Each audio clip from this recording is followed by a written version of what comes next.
Hola, ¿qué tal? Soy Eduardo Bonilla y estoy gratamente acompañado por Isela Pacheco.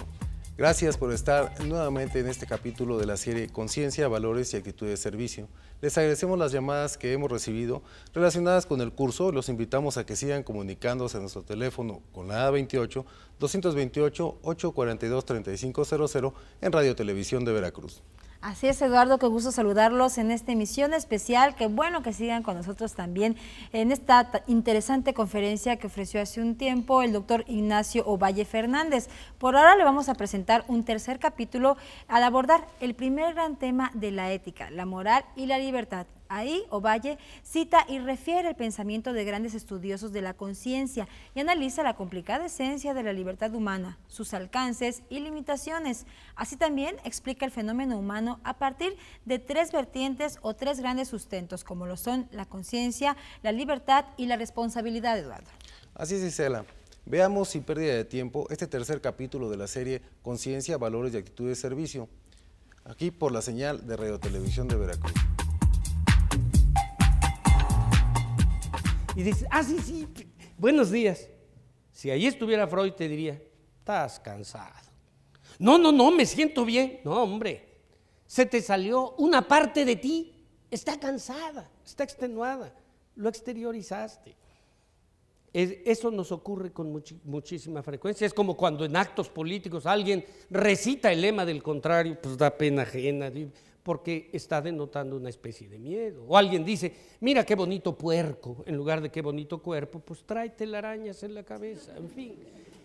Esto está sobradamente estudiado, pero ¿qué es lo que me interesa decir? No me interesa desarrollar el psicoanálisis, no.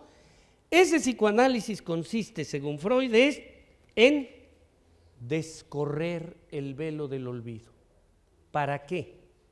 Para que la persona se vuelva consciente y obtenga un poquito de más libertad.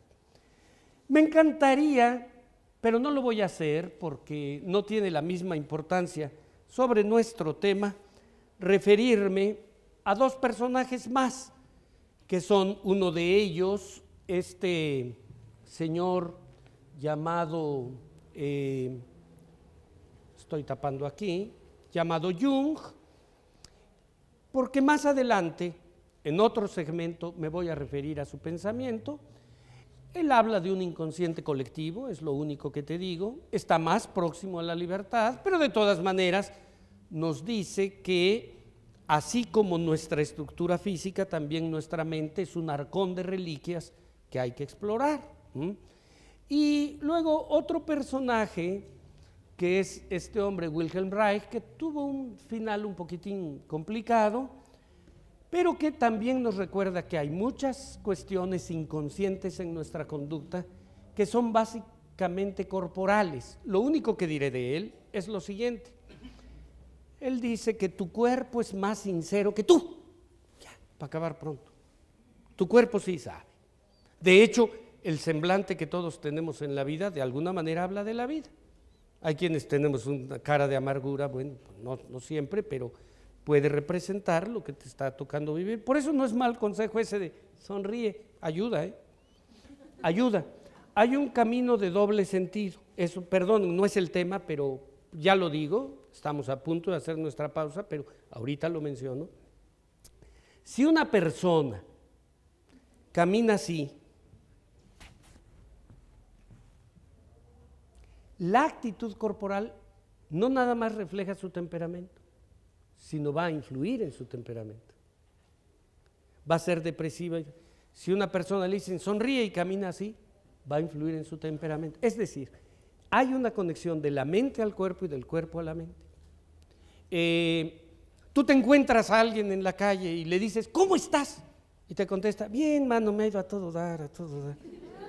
Tú dices, algo está mal, es el lenguaje corporal.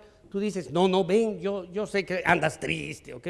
Porque lo notas en el semblante, en la propia actitud corporal. Bueno, ese hombre se significó por hablar de cómo muchas de nuestras emociones somos ajenos a ellas y vale la pena explorar las verdaderas causas. No digo más en este momento, pero sí después, sobre todo cuando concluyamos, ustedes tienen planteamientos, preguntas, comentarios, reproches, vamos a tener tiempo para ocuparnos de todo eso. Pero lo último que sí te quiero decir es, antes de nuestra pausa, es algo que me parece importante y proviene un poquitín de una terapia contemporánea que se llama la terapia Gestalt.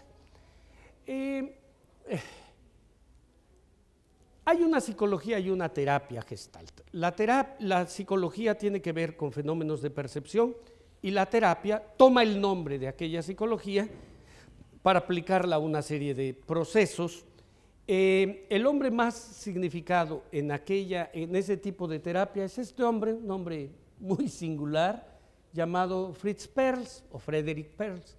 Bueno, este hombre desarrolló una terapia que fue muy exitosa en una época, un poco a contrapelo del psicoanálisis, hay que decirlo, en un debate que tenía no debate, sino un viejo distanciamiento que tuvo con Freud, quien no le concedió una gran importancia, pero él decía, ¿para qué tenerte ahí en el diván?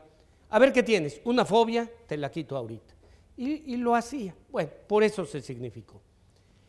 Pero lo que me interesa decirte de la terapia en lo que tiene que ver con nuestro tema de la libertad es lo siguiente. Te dice que todo lo que tú ves, todo lo que tú percibes, está unido, está entretejido. Y que tú haces una selección inconsciente, entre lo que te interesa y lo que no te interesa. Lo que te interesa adquiere el carácter de figura y lo que no te interesa es el fondo, figura y fondo, eso es lo que señala. Dice, si llega un sediento del desierto a donde está la cabaña, donde está el sheik, y allí el sheik o jefe tiene unas viandas y hay además unas odaliscas preciosas y qué sé yo, y hay una jarra de agua o zumos de frutas, el sediento del desierto se va a fijar en el agua y ya después le pondrá atención al jefe o a las odaliscas. Dicen que poder mata carita, pero no en todos los casos. Entonces, va a variar. Ahora, yo te voy a proyectar aquí una figura, es un ejercicio muy sencillo, unas figuras, y te voy a preguntar qué ves en ellas. Hay muchos ejercicios como este, pero este me parece más interesante. Te voy a preguntar qué ves en ellas, sobre la siguiente base. No es un ejercicio de inteligencia, porque a veces cuando uno dice, a ver, opinen o qué sé yo, la gente se queda callada porque dice, no vayan a decir que soy tarugo o cosas de este estilo. No. Lo que veas, ahí está, es correcto, lo que veas. El ejercicio va por otro lado y yo después te explico qué es lo que nos intentan decir. Entonces te pregunto, ¿qué ves tú en estas figuras que están aquí? Y debo repetir, lo que ves es correcto. Y con eso vamos a concluir este segmento. ¿Nadie ve nada? Sí. Sí, como lo he hecho muchísimas veces, sé a qué te refieres. Este debe ser una especie de sombrero cordobés de canto. Para no robar mucho más tiempo, sí, dime. ¿Un tapón? Pues sí, un tapón. Una llave. Aquí, una flecha. Aquí hay quienes me dicen que ven una casa con chimenea y hasta con drenaje, mira. Aquí, un celular de los antiguos, antes me decían, ahora ya no. Y también parece un dedo de diputado, donde todavía no es de botón, dime. Pero también parece un perro. Un perro, a ese sí no lo veo, pero luego, sí puede parecer un perro y sus orejas, dime. Tú lees una palabra, fly, sí, dime. Un apache de perfil, perfecto. Bueno, mira, todo lo que tú me has dicho es correcto, porque ¿cómo voy a decir que aquí no hay una flecha o que aquí no puedo ver un sombrero? Pero acá nuestro compañero ha dicho que también ve una palabra, la palabra inglesa fly, volar, F-L-Y o Y, como también se le llama. Ahí está. Como este ejercicio lo he realizado muchísimas veces, muchas, yo sé que la mayor parte no lo ve. Entonces te voy a dar una manita para que lo alcances a ver. Ahí está. Porque yo no dije que iba a proyectar unas figuras negras o blancas. Y cuando proyectamos las figuras, está la F, la L y la Y. Por supuesto, ahorita que te las estoy proyectando, a pesar de la ayuda que te di, lo sé, porque repito que lo he hecho muchas veces, la mayor, tú ya lo viste, pero la mayor parte no lo ve, no lo está viendo. Y lo sé porque muchas veces cuando hago el intermedio, hay gente que se me acerca y me dice, oiga, licenciado, no me lo vuelve a proyectar porque nunca vi las malditas letras. Entonces, te lo pongo de una manera más sencilla. Aquí es más fácil, mira, en esta palabra es facilísimo. En esta es muy, muy, muy, muy claro. Ahora bien, ¿quién eligió ver figuras negras y no blancas? Es inconsciente. Por razones culturales, porque distingues las letras cuando están impresas en un color más oscuro, pero es inconsciente. Ahora voy a lo que me interesa. ¿Qué dicen o qué te plantearía este ejercicio de la terapia Gestalt?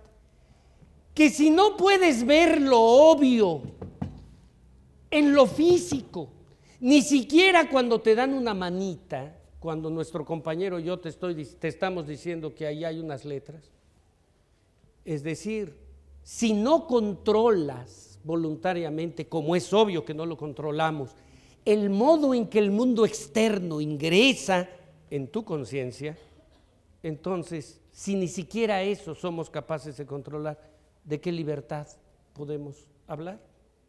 Y otro elemento adicional, y es esto, que si esos datos objetivos no, los trasladamos inconscientemente en una dirección, ahora imagínate si podemos ver con objetividad, ya no el mundo físico, si podemos ver con objetividad o percibir con objetividad el complejísimo mundo de las emociones y los intereses, para empezar, humanos, para empezar los tuyos y de los demás, no, ya ni hablar.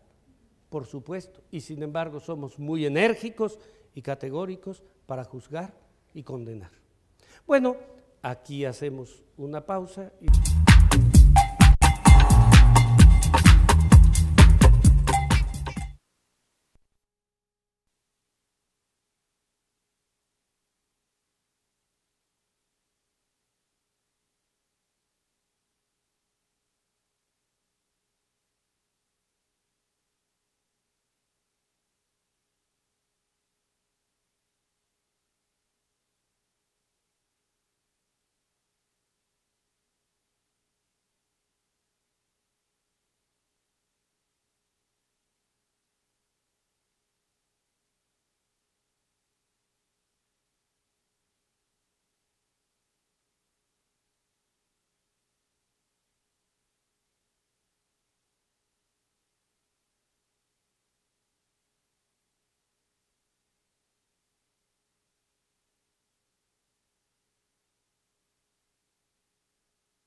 que después de muchas veces de escuchar un sonido, el perro empezaba a salivar. Era un estudio sobre las glándulas salivares, en qué momento se activaban. Cuando después de escuchar un sonido, el perro recibía comida, a la 50ª vez, por solo escuchar el sonido, empezaba a salivar. Esa es la historia. Bueno, Pavlov realiza estos experimentos en las primeras 2 décadas hasta la tercera del siglo XX, digamos 1927, y Skinner está escribiendo en 1938 La conducta de los organismos. Es el pensamiento de la época. De ahí pasa a decir Skinner que la conducta se puede orientar, la de los seres humanos, a través de algo que se conoce, que ellos denominan, los conductistas, reforzadores. Y señala que hay 2 tipos de reforzadores básicos. Unos son positivos y otros son negativos. ¿Cuál es un reforzador positivo? Dale, frente a una conducta determinada, dale a un organismo lo que le gusta y va a repetir la conducta. Reforzador positivo. Frente a una conducta, dale a un organismo lo que no le gusta, le desagrada o le duele y va a evitar la conducta. Tan sencillo. Y dice, tú te das cuenta que así se hace la domesticación de los animales. Vas a un acuario y ves que salta el delfín, padrísimo, muy bonito, pero luego viene por su pescadito, si no, no saltaría. O a los leones, cuando se domestica las fieras, que es el látigo y el azúcar. Y señala que con los seres humanos es igual. Es decir, los seres humanos respondemos a 2 timbres, 2 resortes. Uno se llama premio y otro se llama castigo. Uno se llama placer y el otro se llama miedo. La verdad es muy sencillo, es fácil de comprenderse. La cuestión está en que debemos preguntarnos si eso es todo lo que hay en la conducta humana. Y a estos reforzadores, a estos 2 resortes, a estos 2 timbres de lo positivo y lo negativo, se agregan otros que denomina, son menos importantes, pero es importante, que también pueden ser clasificados los reforzadores en positivos y en primarios y secundarios, que se podría decir directos o indirectos. ¿Cuáles son los directos? Cuando le das a un organismo algo que es orgánico, como una caricia. Y los indirectos, no por ser indirectos, son menos importantes. Por ejemplo, hay uno indirecto, un reforzador indirecto, muy popular, es el dinero. La gente no busca el dinero por el olor del dinero. Ya ves que tienen un olorcito los billetes, pero la gente no busca los billetes por su olorcito, sino por lo que puede obtener a través de ellos. Y tampoco por el color del dinero. Hay quienes prefieren los verdes, pero la gente lo busca como un reforzador indirecto. Y entonces Skinner dice, ¿y tú crees que eso es específicamente humano? Pues no, porque se experimenta otra vez, mucha experimentación con animales, por ejemplo con chimpancés, con otros, y se encuentra que si tú les das unas fichas, que ellos puedan en unas máquinas cambiar por lo que consumen los animalitos, ellos van a defender sus fichas. Y si pueden, se las roban a otros. ¿Qué es lo que están robando? Pues dinero, es decir, algo que es representativo. Entonces dice, no es específicamente humano. ¿Y a dónde va la argumentación final del conductismo? Es a decir que cuando no tenemos una explicación clara, correcta, de la conducta humana, inventamos un montón de explicaciones falsas, que por ser falsas, ellos les denominan ficciones explicativas, de las cuales te voy a enunciar y a ejemplificar 4, que son entre ellas la libertad y que son las que tienen que ver con ese tema. la libertad. Primero, se refiere a cosas que según los conductistas o no existen de plano o no tienen la menor importancia, la menor influencia para la conducta. Primero, el ser humano interior, eso que he denominado conciencia. Dice, eso no tiene importancia. Tú quieres que fluya bien el tránsito en tu ciudad, ¿sabes? No discursos sobre valores ni sobre urbanidad automovilística. Mejor pon semáforos y multas y verás que se organiza el tránsito. Es decir, lo negativo y lo positivo otra vez. Pero cuando me refiero específicamente a la conciencia, dicen, tú no puedes hablar de eso porque es una cuestión muy, muy abstracta. En lo único que te tienes que fijar es en la conducta. Ponen, por ejemplo, algo parecido a lo siguiente, un comedero de palomas que tienen que pasar frente a una señal, un comedero redondo que gira, imagínatelo así, donde hay una señal, digamos un palo pintado de verde, y después está la comida. Después de 50 vueltas en que las palomas, después de pasar en el palo verde, se encuentran la comida, las semillas, lo que ellas comen, se advierte que tan pronto aparece la señal, las palomas se dirigen al comedero, empiezan a salir a comer. Entonces Skinner les pregunta a sus alumnos y les dice, a ver, ¿quién me explica lo que pasa allí? Y obtiene respuestas de este tipo. Pues lo que pasa es que cuando las palomas ven el palo verde, saben que inmediatamente después viene la comida y empiezan a salir a comer. Lo que pasa es que cuando las palomas pasan frente al palo verde, tienen la esperanza de que igual que en todas las vueltas anteriores, vuelva a haber comida y salen a comer, y respuestas de este tipo. Y entonces Skinner les pone tache a todos sus alumnos, porque le dice, ¿y cómo sabes tú lo que piensan las palomas? ¿O cuáles son las esperanzas de las palomas si no eres paloma? Caricaturizando el lenguaje, con respeto para esta escuela, pero por el poco tiempo que tenemos, señala, lo único que podrías decir es lo siguiente, cuando paloma pasa frente a palo verde, paloma sale y come. Todo lo demás que digas son imaginaciones tuyas. Tú no sabes lo que existe en esa interioridad. Lo único que puedes observar, el único dato tangible es la conducta, por eso se llama conductismo.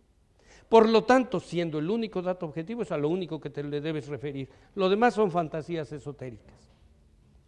Segundo, eso lo dice él, la dignidad, soy re feo pues, pero lo traduciré edulcorado, el mérito. Pero se puede traducir como la dignidad. ¿Cuál mérito? Dice él. ¿Cuál mérito? No hay méritos. Tú puedes decir, mira este muchacho, es magnífico estudiante, es respetuoso con sus padres, siempre anda limpio, va a ser un gran trabajador, un magnífico ciudadano. En cambio, mira este, no me refiero a ti, además no eres tan muchacho, pero un muchachillo que está ahí atrás, dice, mira este es un mozalbete, delincuente, ya anda robando en la calle, se droga con tiner o qué sé yo, es una desgracia. Skinner diría, espera, ¿conoces sus antecedentes? Tú sabes que al que estás criticando ha vivido en la miseria, su madre lo tiene abandonado, a lo mejor es, como se dice, una sexo servidora, ve su hijo que llegan muchas parejas a su casa y además esas parejas ocasionales de su madre lo único que le han enseñado es salir a robar. Es decir, no juzgues tan fácil. Curiosamente, un lenguaje tan frío como el conductismo coincide, así como las víboras se muerden la cola, dicen, coincide o pueden morderse la cola con algunas de las recomendaciones de las grandes tradiciones espirituales, entiéndase lenguajes religiosos, que una de las cosas que enseñan es no juzgar, en el sentido de no condenar, sino primero intentar comprender. Eso es lo que está diciendo. Entonces, yo hace un rato te ponía el ejemplo de que no puedo ganar una carrera olímpica, y entonces tú dices, bueno, él lo diría, ¿y para qué les tocan las fanfarrias? Pues para que repitan esa conducta o sirva de aliciente a otros, porque que este señor haya ganado la competencia no tiene ningún chiste, porque en México los tarahumaras corren mucho, los mandas a las Olimpiadas, y si están allá, de repente el que estaba corriendo allá tenía un empleo, no sé, en la Secretaría de Comunicaciones, y estando allá se entera que le aplicaron retiro voluntario, alguna cosa de este estilo, entonces todo angustiado, y el otro, un señor alto, bien nutrido, con especialistas, le diseñan los tenis y todo, gana. ¿Qué diría Skinner? Pues ocurrió lo que tenía que ocurrir, hombre. ¿Cuál mérito? Claro que cuando ves a algunas gentes el esfuerzo maravilloso que hacen, sobre todo nuestros paralímpicos, te puedes rascar la cabeza y decir, no, yo creo que sí hay algún mérito. Pero bueno, te estoy haciendo la descripción de este pensamiento.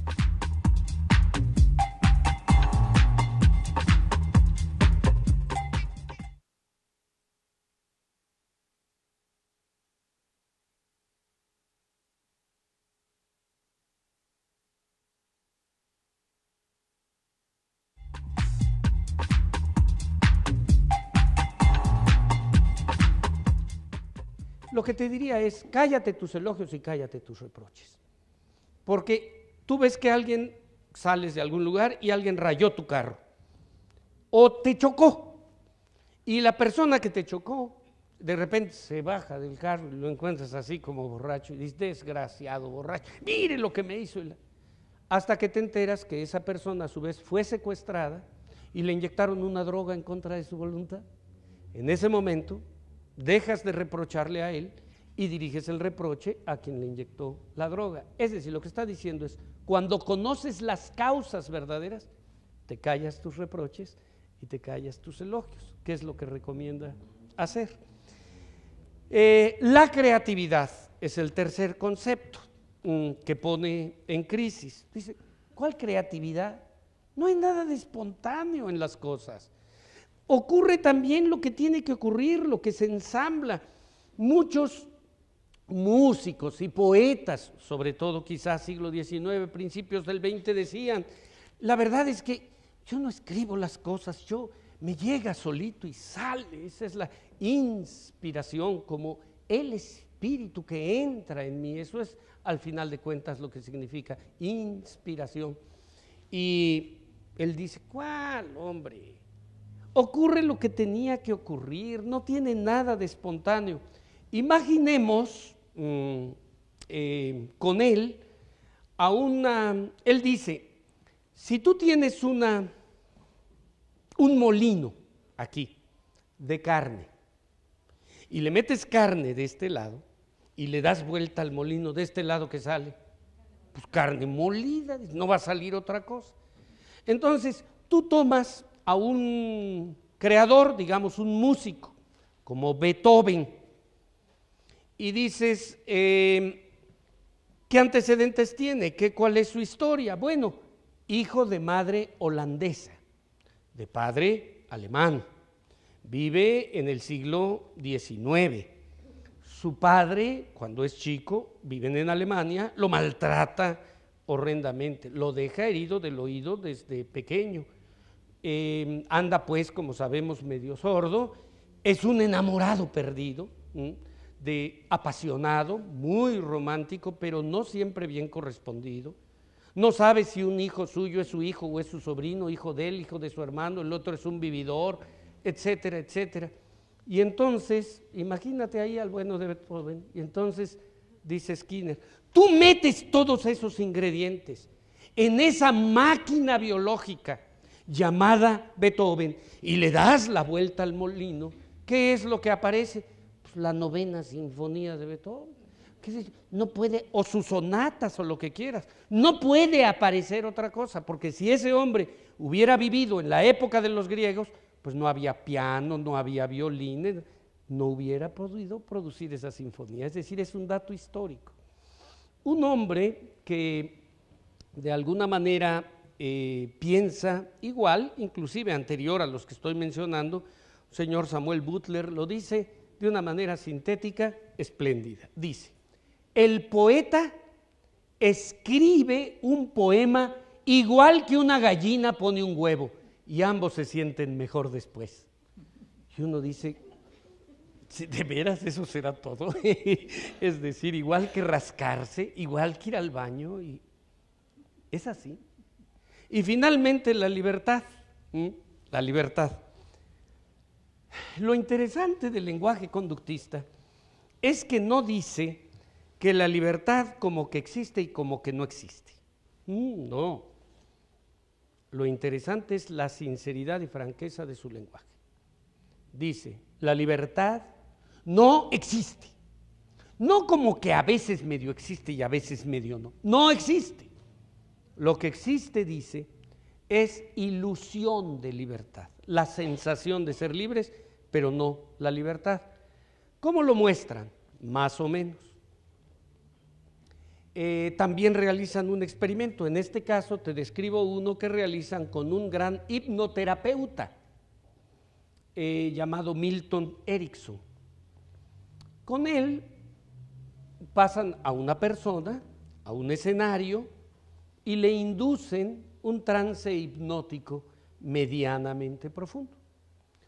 No para que quede en estado catatónico, pero sí lo suficiente para que le digan, abre los ojos y no vea lo que está allí, o vea lo que no está allí a través de sugestiones post-hipnóticas. Y entonces le dicen, cuando terminemos la sesión, te vas a dirigir a aquel lugar del salón donde hay un paraguas, vas a tomar el paraguas, lo vas a abrir, lo vas a cerrar, lo vas a regresar al paragüero y te vas a sentar a tu lugar. Y no te vas a acordar que esta es una sugestión posthipnótica que te estamos dando. Y entonces le desvanecen el trance hipnótico y le dicen, ya pase a sentarse. Y la persona, antes de ir a sentarse, va a donde está el paragüero, toma el paraguas, lo abre, lo cierra, lo vuelve a dejar en su lugar y se sienta. Entonces después, como que no quiere la cosa, le dicen, oye, ¿y por qué hiciste eso? Es que como ya viene la temporada de lluvias, quería ver cómo anda de resorte ese paraguas. Falso.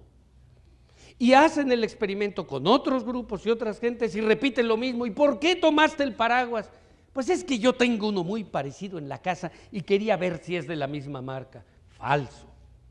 Todos los que fueron testigos del experimento saben que ese hombre cree que es libre del acto que está realizando, pero en realidad está obedeciendo una sugestión posthipnótica. En parte por eso, cuando nosotros contemplamos un acto de hipnosis seriamente realizado, la hipnosis no es una panacea ni sirve para todo, pero es un fenómeno real. Hasta los hipnotistas de teatro son buenos, muchos de ellos. Pero lo que propiamente me interesa decir es que cuando vemos un fenómeno de hipnosis bien realizado, uno siente algo así como una incomodidad, desconfianza, una especie de temor reverencial, porque inconscientemente sospechamos que todos nosotros estamos profundamente hipnotizados por la cultura de la que formamos parte. Es decir, vemos todo y lo entendemos y lo interpretamos a través de la cultura de la que formamos parte. De todos los lenguajes psicológicos que combaten la idea de la libertad, el conductismo es el más fuerte y hay que decir que de las escuelas psicológicas es la más influyente de todas. Contemporáneas, más aún que el psicoanálisis, porque muchas cosas en la sociedad se organizan así, conductistamente. Las calificaciones en la escuela son premio y castigo. Oiga, usted hace como que trabaja, pues es que usted hace como que me paga, págueme el doble y trabajo más, o cosas por el estilo. Eso lo entiende cualquiera. Se ha querido aplicar por eso el conductismo en las cárceles, y no se logra por muchos conceptos. Uno de ellos es porque un lenguaje extraviado diría, tú quieres que estos delincuentes que están en la cárcel modifiquen su conducta, mandándolos ahí a esas universidades del crimen, que son los penales, no lo vas a conseguir. ¿Quieres que cambie su conducta? Condiciónale la cama, la comida, el agua, y por supuesto que los conceptos modernos de derechos humanos te impiden algo que se asemeja a la tortura. Pero una parte de esa argumentación que no está extraviada es que te dice, es que cuando tú mandas a una persona a un penal por un delito que cometió, está recibiendo solamente un reforzador negativo, sabe que está pagando alguna culpa, independientemente, supón que estén bien organizados los penales. Pero no hay reforzadores positivos para estimular las conductas que realmente son correctas. Hay mucho de sabiduría. De hecho, todos nosotros somos en parte conductistas. ¿Cómo educamos a nuestros hijos? ¿Cómo los educas? Hijito, si haces la tarea, te voy a traer dulces o te dejo ver la televisión. Si no haces lo que debe hacer, establece sanciones. Lo entiende cualquiera. Dejémoslo ahí. Hasta este momento da la impresión de que quienes están en contra de la idea de la libertad van ganando en el score 2-0, en contra de quienes creen o creemos en la idea de la libertad. Entonces, en esta parte, a partir de este momento, me voy a referir a quienes defienden la idea de la libertad. ¿Y por dónde empiezo? Mira, imagínate que un conductista radical, alguien le pegara en la cabeza con un palo. Por supuesto que ese conductista no tiene derecho a enojarse. ¿Por qué? Ocurrió lo que tenía que ocurrir, pues. No hay que hacer ni elogios ni reproches. Pasó lo que tenía que pasar. Pero si, como es de esperarse, por supuesto, se molesta, se va a molestar no con el palo, sino con la persona que utilizó el instrumento para golpearlo, donde se plantea una primera diferencia importante entre el mundo de lo meramente inerte y otro fenómeno extraño en este mundo que quién sabe qué diablos hace aquí, que es precisamente la interioridad. La conciencia que originalmente estábamos negando cuando decíamos que como diablos te puedes tú meter en el interior de la paloma.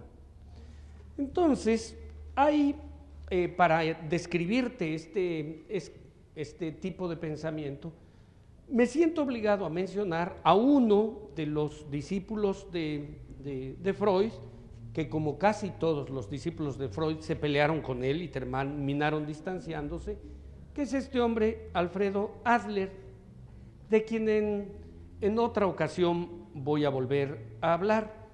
Pero ¿qué es lo que dice? Lo que dice que tiene que ver con nuestro tema es que no niega la persona interior o la interioridad, sino que le concede una particular importancia a la subjetividad, a este extremo.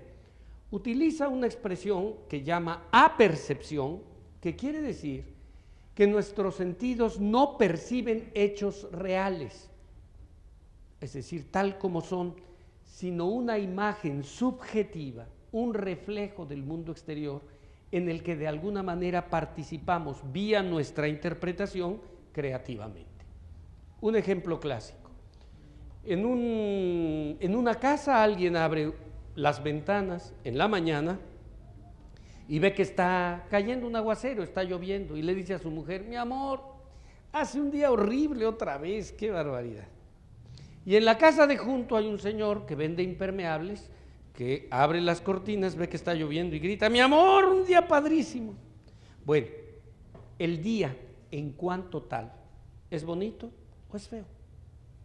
El día en cuanto en sí mismo no es ni bonito ni feo. El día simplemente está. Quien dice que es bonito o es feo es la persona que está creando su propia realidad, está co-creando. A eso es a lo que este hombre se está refiriendo. Y entonces la subjetividad desempeña un papel en el mundo. El ejemplo que puse ahorita es demasiado sencillo, pero te puedes ir un poquito más lejos y ver otras cosas, a ver el sol, allá el astro, ¿está caliente o frío? Tú me podrías decir, licenciado, no sea payaso, pues está muy caliente. Bueno, para mi modo humano de percibir, sí, pero si comparo a nuestro sol con otras estrellas del firmamento, pues es una estrellita mediana, paliducha, ni siquiera vive en un barrio elegante de la Vía Láctea, sino en uno de sus barrios o de sus brazos exteriores. Hay estrellas que son miles de millones de veces más poderosas que nuestro Sol. Hay estrellas que tienen más energía radiante que galaxias enteras. Entonces nuestro solecito, pues ahí la lleva, pero digo, no, depende en relación a qué. Arriba, abajo, izquierda, derecha. A ver, ¿cómo nos enseñaron a nosotros en la escuela que dónde queda imagínate aquí la esfera celeste, ¿dónde queda el norte? Pues arriba. ¿Y a poco crees que así está colocado en el espacio? Pues, si eres astronauta y das la vuelta, ya estás viendo el polo norte en el sur. ¿O qué crees, que Diosito tiene una esfera celeste en su escritorio donde la Tierra está colocada así? ¿Y cómo gira la Tierra? Pues gira tal como escribimos los occidentales, de izquierda a derecha, si está el polo norte arriba. Pero si eres astronauta y la estás viendo de cabeza, que allí no te das cuenta ni cómo estás, pues está girando al revés. Es decir, que todo depende en gran medida del observador. Ahora, esto que estoy diciendo es objetividad subjetivada, interiorizada. Pero el ejemplo se vuelve más fuerte para reivindicar la interioridad si lo vemos al revés. ¿Cómo? Todo lo que ves aquí, todo lo que ves en este lugar y gran parte de lo que ves allá afuera, también probablemente la mayoría de las cosas que ves, fueron primero una idea en la cabeza de alguien. Esta cámara de televisión fue una idea en la cabeza de alguien. La banca en que estás en este momento, que estás ocupando, fue una idea en la cabeza de alguien. Este escenario, es decir, todo fue primero larvado, generado en la interioridad y luego se exterioriza. ¿Aquí de qué estamos hablando? No de objetividad subjetivada, sino de subjetividad objetivada. Es decir, aunque nos pese, la interioridad existe. Efectivamente, yo no soy paloma para saber qué diablos, cuáles son las esperanzas de la paloma, pero soy testigo de mi propia interioridad. Un hombre llamado Rogers, que fue también famoso, lenguaje psicológico de una terapia centrada en el cliente, dice que tenemos 3 formas de conocimiento los seres humanos. Un conocimiento objetivo, que es corroborar externamente las conjeturas y teorías, objetivo. Un conocimiento subjetivo, que consiste en observar nuestros propios procesos mentales. Digamos, tú dices, a ver qué estoy pensando ahorita. Pues ese es subjetivo. Objetivo, subjetivo, y hay uno tercero muy importante. ¿Cuál es? El conocimiento intersubjetivo. Es decir, yo no me puedo meter en ti, en tu experiencia, pero me puedo aproximar a ella. Es el conocimiento empático. ¿Cuál es la simpatía y cuál es la empatía? La simpatía es que me caigas bien. La empatía es la relativa capacidad que tengo para ponerme en tu lugar, como tú, imaginar lo que te pasa. Y esto va a ser muy importante para el juicio moral. Pero en este momento, ¿cómo lo puedo ejemplificar? Imagínate que tú vas al Polo Norte, donde habitan los Inuit. No les gusta que se les diga esquimales, a ellos parece ser despectivo. La etnia se conoce Inuit y cada vez se reconoce más, aunque no nos estén oyendo, llamémosle como debe ser. Tú vas con los Inuits y a pesar de la globalidad comercial del mundo, resulta que esos señores ahí en sus iglús no conocen el sabor de los limones mexicanos. que nosotros decimos son los mejores del mundo. Y entonces tú te puedes valer de todos los recursos, utilizar todas las palabras de todos los idiomas del mundo, hacer gráficas, valerte del PowerPoint para intentar decirles a qué saben los limones de Colima, y no te van a entender por más gritos y sombrerazos que des. ¿Qué tienes que hacer? Partes un limoncito y no sé si le va a gustar o no, pero se lo das a probar y ahora sí los dos comparten una experiencia y pueden hablar de algo común. Este hombre Rogers, aunque no de ninguna manera es el creador de aquello, dice que por esa razón un alcohólico, no en grado de una extrema dependencia química, pero un alcohólico, digamos anónimo, puede ayudar más a otro alcohólico a abandonar la adicción que el mejor de los terapeutas, dice. ¿Por qué? Porque sabe de lo que está hablando. Porque como ha vivido ese infierno desde adentro, puede comprender lo que otra persona está experimentando. Entonces, primer dato, la interioridad es reivindicable y por supuesto existe. Antes de que te haga la descripción de la persona que me parece más apropiada en este momento para aludir a la idea de la libertad, no puedo saltarme, no debo saltarme el pensamiento de un hombre, Erich Fromm, que amó a México, que produjo en México, publicó muchas obras, y que es un hombre a favor, por supuesto, de la idea de la libertad. Él, Fromm, vivió en Cuernavaca muchos años. Escribió entre parte de sus obras esta que se denomina Miedo a la libertad. ¿Qué es lo que dice Erich Fromm en esa obra en términos generales? Que la libertad es una criatura muy hermosa, codiciable, atractiva. Nada más que la condenada siempre anda acompañada de una horrenda y metiche chaperona que se llama responsabilidad. Si no eres libre, no respondes. Eres igual que una bola de billar. Pero si eres libre de tus actos, respondes por ellos. Y resulta que a todos nos gusta la libertad, pero lo que no nos gusta es la responsabilidad. Él diría, si a una persona le dices, oye, ¿a ti te gusta la libertad o te gustaría ser esclavo? Pues, ¿qué pasó? Me gusta la libertad y la defiendo. Dice, eso declaramos, pero cuando nos enfrentamos a la responsabilidad nos viene, pero de perlas, no ser libres. Y él dice que eso es parte de la enajenación de la sociedad contemporánea, que determina o permite explicar en parte la presencia y prolongación del poder de algunos dictadores. ¿Por qué? Por miedo a la libertad, porque no nada más en estos casos extremos, sino en muchos otros. Puede decir, oye, ¿por qué haces esto? Haz lo contrario. Cállate, pues ya sabes aquí cómo es la cosa, mano. Es decir, y entonces, en lugar de hacer lo que es correcto, viene padrísimo decir, no, pues aquí las cosas son así, y te desentiendes. Y entonces utilizamos mil excusas para comportarnos en la vida.